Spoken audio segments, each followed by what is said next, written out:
Sí se ve, doctora. Entonces vamos a empezar ya. Muchas gracias. ¿Se oye bien?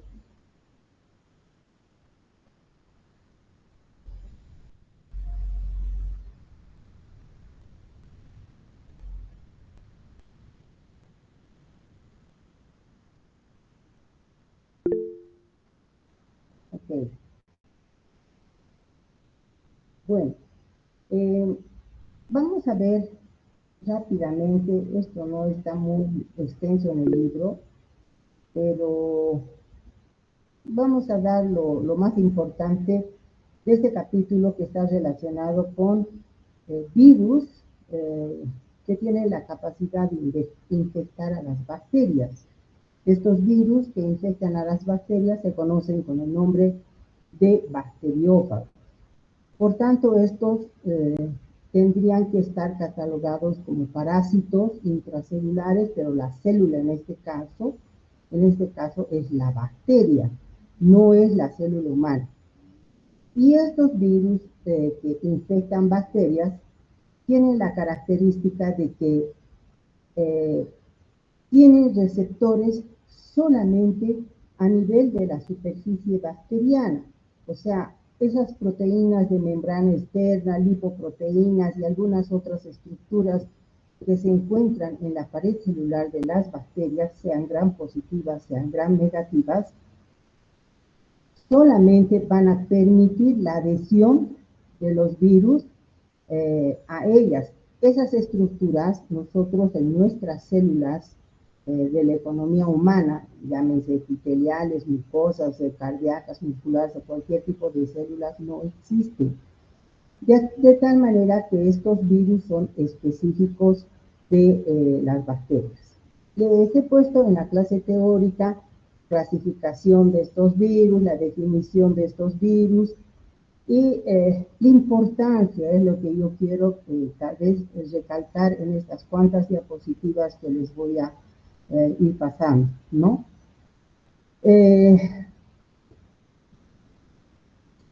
la importancia es porque, esto lo van a ver mañana, existen entre las bacterias, las bacterias se replican por fisión binaria, ¿no? Sin embargo, existen algunos mecanismos a través de los cuales las bacterias pueden pasar su material o parte, no todo el material genético, sino parte de su material genético de una bacteria a otra. Ahí tenemos una forma que es la transformación, cuando las bacterias captan de su medio ambiente DNA proveniente de una bacteria lisada que se ha muerto por alguna circunstancia, se ha lisado, deja su DNA libre y algunos segmentos de ese DNA pueden ser captados por células que están metabólicamente activas, es decir, están en proceso de replicación. Eso se conoce con el nombre transformación. Existe otro mecanismo de intercambio genético mediante el cual una bacteria pasa su material genético a otra bacteria que no la tiene o que pasa parte de su material genético con capacidad de codificar alguna particularidad muy importante, no necesariamente vital para la bacteria, pero que le da ciertas características, por ejemplo, metabolizar algún sustrato. Tiene un gen que codifica una enzima que metaboliza algún sustrato. Ese gen lo puede pasar a través de plásmidos. Y entonces ahí tenemos otro mecanismo de intercambio genético que es la conjugación. En ellos interviene una estructura de la célula donadora a la célula receptora, que es el pili o las fimbrias. Tenemos una fimbria sexual a partir de la cual o a través de la cual el material genético de una bacteria donadora, no todo el material genético es bien importante, no todo el material genético. Como les digo, un gen o una parte del DNA bacteriano puede pasar a otra bacteria receptora a través del pie. Y finalmente existe otra forma de intercambio genético que es a través de los fagos. Y eso vamos a ver ahorita, que es la transformación o la transducción, que existen dos formas de transducción, la generalizada y la especializada, como les explico en la clase que les he subido al Classroom de teoría de bacteriología. De todas maneras lo vamos a ver rápidamente. Estos virus se encuentran ampliamente distribuidos en la naturaleza. ¿Dónde los vamos a encontrar? Principalmente los encontramos en el intestino del hombre y de los animales. Los encontramos en las aguas negras, donde generalmente se han aislado muchos de estos fagos para utilizarlos en las ciencias biológicas, voy a decir así, para estudiar no solamente estos mecanismos de intercambio genético, sino también biología molecular, cómo se replica el ADN, qué es lo que pasa, etcétera, etcétera. Todo eso se ha estudiado a partir de estos virus y también algunos mecanismos, como vamos a ver, que adquieren las bacterias como consecuencia de la presencia de estos virus. Y la eliminación de muchos microorganismos, porque los virus estos tienen dos formas de presentarse en la naturaleza. Uno, cuando infectan a la célula, a la bacteria X, se replican en su interior y producen la muerte.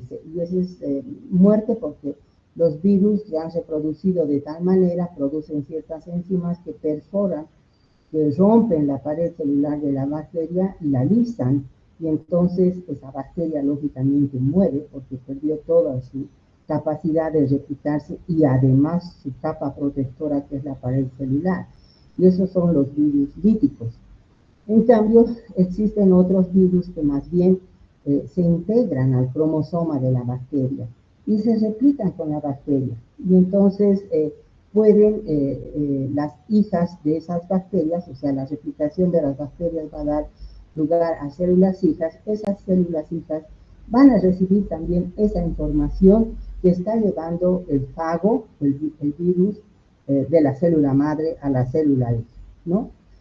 Como les decía, están ampliamente distribuidos en la naturaleza y las aguas negras, las aguas residuales son donde mayor cantidad de virus se encuentra.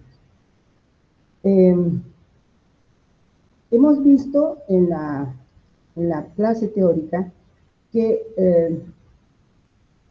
estos virus pueden tener dos tipos de material genético, ¿no? Pueden contener el ácido desoxirribonucleico o el ácido ribonucleico, pero nunca tienen los dos. Este ácido desoxirribonucleico o ácido ribonucleico puede presentarse bajo la forma de dos cadenas, o sea, cadenas complementarias, ¿no? Son bicatenarios, o pueden presentarse en forma monocatenaria. Y en la clase que les he puesto están ahí unos esquemas de la clasificación de estos virus y algunas familias, las más importantes, incluidas dentro del grupo de los virus con DNA bicatenario, DNA monocatenario, RNA monocatenario y RNA bicatenario. Por lo general son virus que tienen tamaños que varían entre los 24 nanómetros hasta los 200 nanómetros, como es el fago T4. En cuanto se refiere a su estructura, existen formas.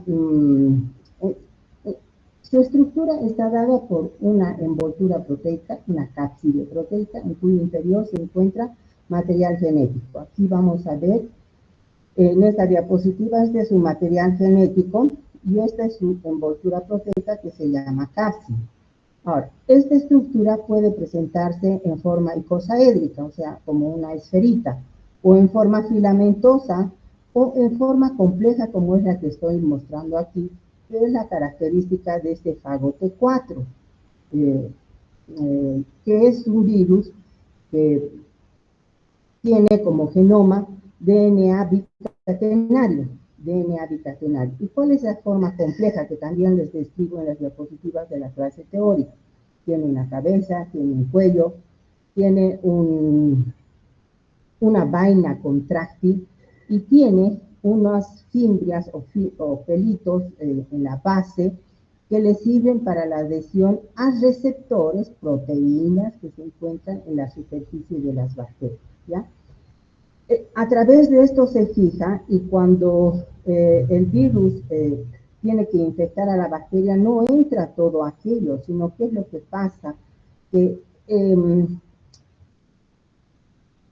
esta vaina contráctil hace que el material genético que está incluido dentro de la cabeza sea inyectado dentro de un orificio que ha producido la bacteria a través de unas enzimas que no lisan, sino como les puedo decir, abren una puerta en la pared celular de la bacteria, porque si lisaran la pared celular, pucha, la bacteria se muere.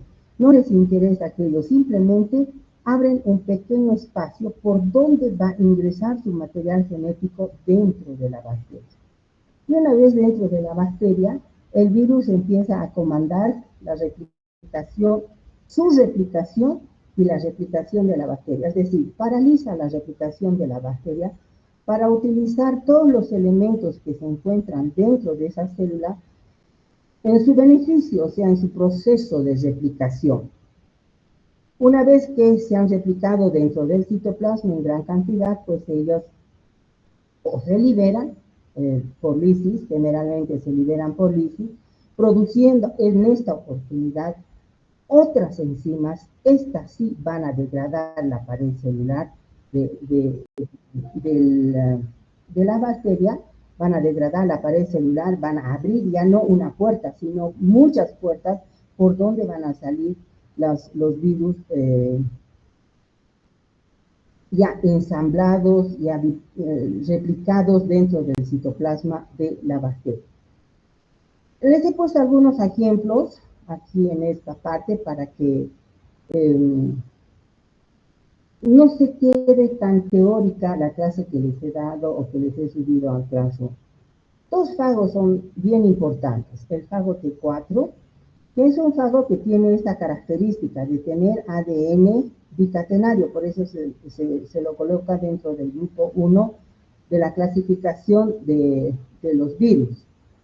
Y se caracteriza porque este virus, entre sus bases nitrogenadas, tiene citidina o hidroximetilcitidina en vez de citosina, de tal manera que puede utilizar sus nucleasas, ella produce nucleasas que van a ir a cortar el DNA de la bacteria que está infectando. Pero como ella tiene citidina o hidroximetilcitidina, no lo corta. Entonces ella se protege de sus nucleasas, pero sí los utiliza para destruir el ADN de la Escherichia coli, que frecuentemente este fago lo infecta, ¿ya? O la infecta a la Escherichia coli. Tenemos otro fago también muy utilizado, que es el fago TM4, que tiene como receptor alguna estructura que se encuentra en la pared celular de las micobacterias, sobre todo Mycobacterium tuberculosis. Y no solamente este fago ha sido utilizado para destruir a las bacterias, sino también este fago se ha utilizado para estudiar la susceptibilidad de Mycobacterium tuberculosis a un X o Z antibiótico. Este es un esquemita donde vemos que este corresponde a Mycobacterium tuberculosis. Cuando se le da un antibiótico que inhibe el crecimiento de Mycobacterium, los fagos, si bien se adhieren, como el Mycobacterium se ha alisado, no tienen dónde replicarse y se pierden en el medio, mueren, porque la bacteria ha muerto. En cambio, ¿qué es lo que pasa si la bacteria se ha vuelto resistente a ese antibiótico? Le dan el antibiótico, la bacteria no muere y permite que el virus ingrese dentro de la célula, se multiplique y mate a la bacteria. Bueno, esto en teoría es fácil, pero se ha manipulado genéticamente a estos fagos, al fago TM4, utilizando un fluorocromo que se introduce en su genoma y permite desarrollar o supervisar el crecimiento bacteriano o la lisis bacteriana mediante la fluorescencia producida dentro de esta célula, ¿no? Entonces, si el antibiótico no tiene efecto sobre la bacteria sigue viva. Está el antibiótico ahí, pero ella ha creado algún mecanismo de resistencia y no le está inhibiendo, no está inhibiendo su crecimiento. ¿Cómo podemos ver aquello? Pues introduciendo este fago marcado con una fluoresceína, con un fluorocromo, y como la bacteria, Mycobacterium, está vivo, ello es capaz de fijarse, adherirse, introducir su material genético y replicarse dentro de la bacteria, produciendo esta bacteria características de fluorescencia que fácilmente se la puede ver al microscopio. Vean ustedes que los fagos, si bien han tenido un boom en los años 30, 40, 1930, 1940, después de su descubrimiento por Derele en el tratamiento de la disentería por Shigella flexneri a través de fagos, han muerto o ha disminuido la importancia desde esa época hasta 1900 más o menos 40, cuando han empezado a aparecer los antibióticos. Los antibióticos sintéticos principalmente, fáciles de trabajar en laboratorio, y en esa época, pues, como no se abusaba de estas sustancias químicas, la mayoría de las infecciones bacterianas eran fácilmente tratadas con estas sustancias químicas. Entonces, no había resistencia en aquella época y los tratamientos eran exitosos. En cambio, purificar un fago, disponerlo ya sea en cápsula, en spray, porque se lo puede administrar ya sea por vía oral, por vía mucosa, con sprays, incluso se puede administrar por vía endovenosa, porque el fago tiene especificidad por un receptor que solo tiene esa bacteria. Son específicos de especie, incluso ni siquiera puedo decir que son específicos para cualquier bacteria. T4, Escherichia coli. TM4, Mycobacterium tuberculosis, principalmente. Se ha visto en Smegmatis también, pero principalmente nos interesa Mycobacterium tuberculosis. Bueno, entonces con la venida de los antibióticos y la explosión de nuevas formas de antibióticos y la aparición, lógicamente, de cepas resistentes, porque ya en 1950, cuando era de uso muy generalizado la penicilina, ya se empezaron a describir cepas resistentes a la penicilina. Entonces se ha modificado su estructura, se ha puesto algunos otros carbones y se lo ha hecho más resistente a la acción de ciertas enzimas y se han creado las penicilinas de amplio espectro, se han creado penicilinas de espectro ampliado, han venido la creación de cefalosporines, pero vean, el desarrollo de los antibióticos desde 1950 a la fecha ha tenido un enorme desarrollo con creaciones de nuevos centros o nuevas formas activas, nuevos mecanismos de acción sobre las bacterias, pero las bacterias han empezado a crear resistencia. De tal manera que hoy en día estamos volviendo a trabajar con fagos, como les voy a mostrar enseguida. Bueno, este es un ejemplo entonces de dos fagos muy utilizados, el T4 y el fago TM4, que tienen una característica de que cuando infectan van a dar lugar a un ciclo que se llama lítico, que les he puesto también en, las, en la clase teórica. O sea, los fagos, cuando se replican dentro de la célula, dentro de la bacteria en este caso, pueden dar lugar a la lisis, a la destrucción de la bacteria, y eso se llama ciclo lítico, o el fago puede integrarse dentro del cromosoma bacteriano, porque estos fagos tienen un material genético que generalmente es longitudinal, pero que en sus extremos tienen una cadena complementariedad con el extremo del otro lado de la cadena. Y eso se llaman extremos cohesivos, es decir, se pueden pegar y formar anillos, DNAs circulares, o a través de esos segmentos incompletos, si ustedes quieren, en el extremo del DNA, puede fácilmente, a través de ciertas enzimas que produce la bacteria, integrarlos dentro de su cromosoma y formar una estructura, un material genético bacteriano, un cromosoma bacteriano, en cuyo interior está el ADN del fago que está dando lugar a la lisogenia. O sea, la bacteria se va a replicar, se va a dividir, y conjuntamente con la bacteria se va a dividir también el fago, ¿no? Porque ambos son el mismo material genético. Bueno, este es un ejemplo de fago lisogénico, es el fago lambda. Este fago lambda también tiene la particularidad de infectar a Escherichia coli.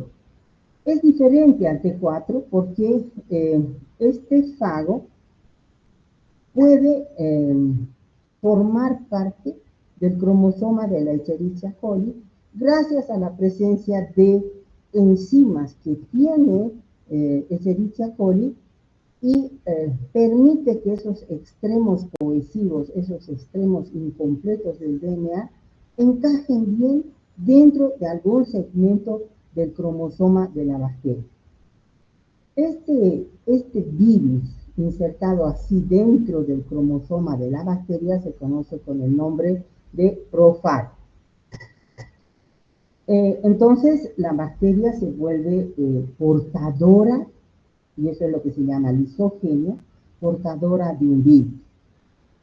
Y como les decía, estas son las características. El virus se replica conjuntamente con la bacteria. Y otra característica muy importante es de que cuando la bacteria está lisogenizada, es decir, ha incluido material genético de un virus en su cromosoma, es incapaz, o sea, no permite que otro virus pueda ingresar dentro de la bacteria. Es como si crearía cierto estado de inmunidad hacia virus, ¿no? Una protección hacia otros virus. Esa es la característica de la lisogenización producida por los fagos. Y les decía que cuando estudiamos a los fagos, tenemos que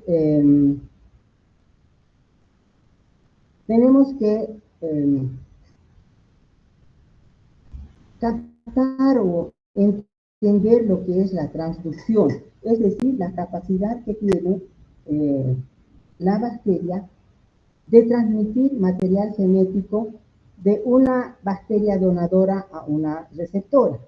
Y este mecanismo de intercambio genético se conoce con el nombre de transducción. Y tenemos dos formas de intercambio genético a través de los fagos. La generalizada, donde generalmente se transfiere un genoma, o parte de un genoma, un fragmento de un genoma bacteriano a otra donadora. Aquí les he puesto otro dibujito, más me gusta el que está en la clase teórica, pero de todas maneras, porque ahí nos habla más específicamente, nos da el ejemplo, por ejemplo, de una bacteria que es incapaz de sintetizar biotina. biotina, que es un metabolito que las bacterias utilizan, pero es incapaz de sintetizar. Y si un fago que produce o que tiene en su información la biotina, pues la puede transferir a otra bacteria que es incapaz de sintetizarlo y la hace biotina positiva. Entonces ella adquiere todos esos sistemas para poder sintetizar la biotina. Aquí tenemos una bacteria que no tiene una estructura muy particular, pero el fago está portando esa estructura. Y cuando se replica dentro de la célula, tanto el material genético de la bacteria como del fago se cortan en segmentos, y cuando se ensambla, una parte del material genético de la bacteria puede ensamblarse en una estructura, en un revestimiento, en la cápside, finalmente, producida por el fago, sintetizada por el fago.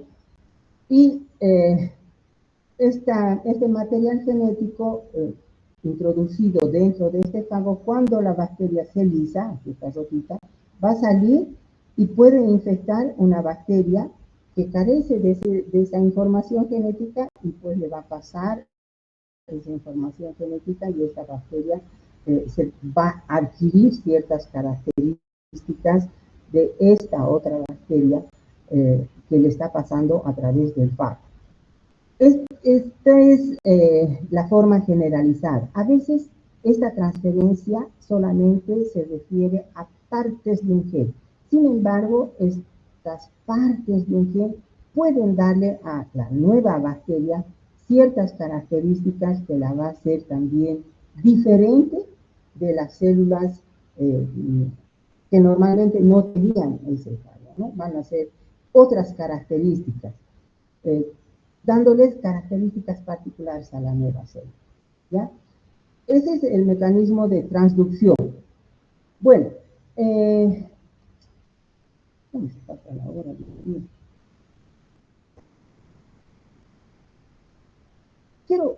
Quiero demostrarles de que, si bien los fagos han sido en cierta forma abandonados, digamos hasta 1970, otra vuelta se ha retomado su importancia, porque si bien se han empezado a elaborar sustancias químicas o nuevos antibióticos, las bacterias rápidamente van adquiriendo mecanismos de resistencia. Y hoy en día la resistencia a los antibióticos es tan grande que se ha podido determinar que en 1917, o 19, si no me equivoco, más de 1.200 millones de muertes se han producido en el mundo por falta de antibióticos o por la aparición de bacterias resistentes a los antibióticos. Y si los autores han hecho estudios y han podido determinar que si sigue este proceso de resistencia de las bacterias a los diferentes antibióticos que vayan apareciendo, ellos consideran que para el año 2050 el número de muertes debido a la creación o a la aparición de cepas multiresistentes, llamadas también superbacterias, ese número de muertes va a ser superior al número de muertes asociadas al cáncer. O sea, es grave la situación de las infecciones bacterianas, y el tratamiento más realizado y los mecanismos de resistencia. Es por eso de que en Europa han desarrollado un plan de objetivos de desarrollo sostenible y salud global, que se llaman ODS. Estas ODS son en 17, son el número de 17. De las 17, estas, estos 8 objetivos están relacionados con los bacteriófagos. Y podemos empezar diciendo de que, por ejemplo, el objetivo de desarrollo sostenible tipo 3 tiene que ver justamente con estos mecanismos de multiresistencia a los antibióticos. Sí, tiene que ver con la salud y el bienestar, ¿no? Hemos visto que las infecciones son, ¿qué les puedo decir? No sé si decirles la primera causa de morbilidad en los individuos, porque quien no tiene una infección, sea digestiva, sea respiratoria, sea en la piel, sea urinaria, etcétera.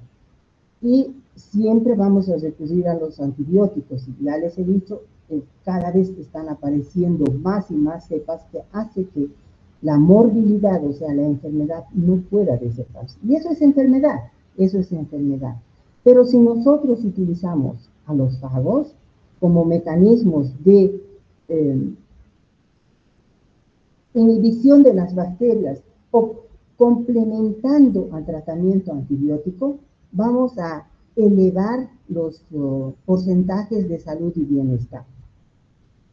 Este objetivo 3 tiene mucho que ver con el objetivo 6 también, porque muchas de las infecciones, de las enfermedades que están relacionadas con los humanos, tienen que ver con el saneamiento ambiental, con la alimentación, alimentos contaminados, aguas contaminadas. ¿En quiénes o en estos elementos, tanto en los alimentos como en las aguas, se pueden usar también fagos?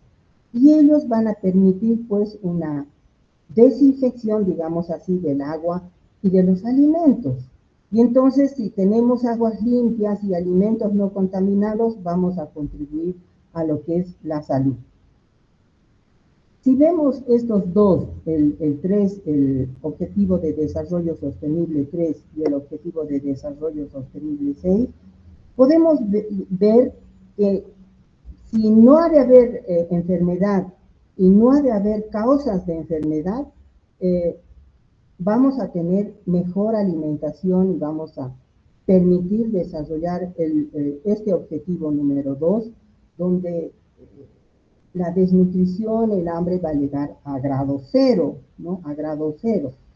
Y así estos investigadores han podido correlacionar que si el objetivo 2, 3 y 6 que estamos hablando van a tener que ver con el objetivo de desarrollo número 12, con la producción y consumo responsables, o sea, no solamente en los alimentos, sino también de dónde provienen los alimentos. Va a haber una mejora en la salud de los animales y de los vegetales que consumimos, ¿no? Que también son propensos a las infecciones bacterianas o por hongos también.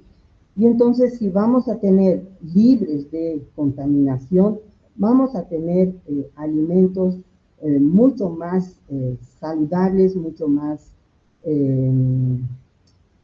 con menos riesgo de infección. Y lo importante es que el uso de los fagos en este tipo de industrias no alteran las condiciones de sabor, de gusto de los vegetales o de las carnes. Simplemente se limita a la eliminación de microorganismos que sí, ellos sí podrían producir pudrición, por ejemplo, ¿no? Ellos son los que producen la descomposición de los alimentos, pero si no estuvieran ellos, si usamos fagos, entonces la descomposición va a ser más tardía, más lenta, siempre van a aparecer algunos otros microorganismos que no son sensibles a los fagos que se están utilizando. Bueno, todo esto tiene que ver también con el clima, con la vida submarina, con los diferentes ecosistemas terrestres. Estos tratamientos de los alimentos, de las personas, de los animales, tanto como les digo, en medicina humana, medicina veterinaria, agroindustria, eh, puede ser mediante la administración de un solo fago o lo que se está atendiendo, porque un solo fago, un solo tipo de fago, T4 E. coli, T4 no infecta a salmonela, por ejemplo. T4 no infecta a Streptococcus pyogenes, T4 es específico de E. coli. Entonces, ¿cómo puedo deshacerme de las otras bacterias? Pues entonces vamos a utilizar otros fagos y se han podido ya aislar más de 5.500 diferentes tipos de fagos, preparando cócteles de fagos, o sea, varios fagos que se utilizan pues con estos mismos fines, en medicina humana, veterinaria o la agroindustria, ¿no? Esa es la aplicación y esto es lo que está, digamos, poniéndose en boga y es lo que las naciones europeas se han propuesto para el 2030, tener un desarrollo sostenible y una salud global. Bueno, no sé si el resumen ha sido más complicado o más fácil de querer entender. Si ustedes han leído o han escuchado la grabación, que a un principio está mala, pero después con los dibujos que les he puesto es fácil de entender. Simplemente he querido darle una aplicación de lo que les he dado en la clase teórica. No vale la pena que vuelva a repetir. Esa es mi intención al hacer estas clases virtuales. Si tuviesen alguna pregunta, les puedo dar unos minutitos para preguntar. Si no, vamos a terminar aquí.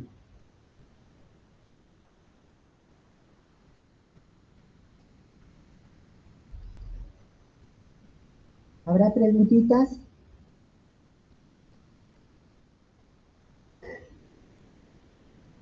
Hola.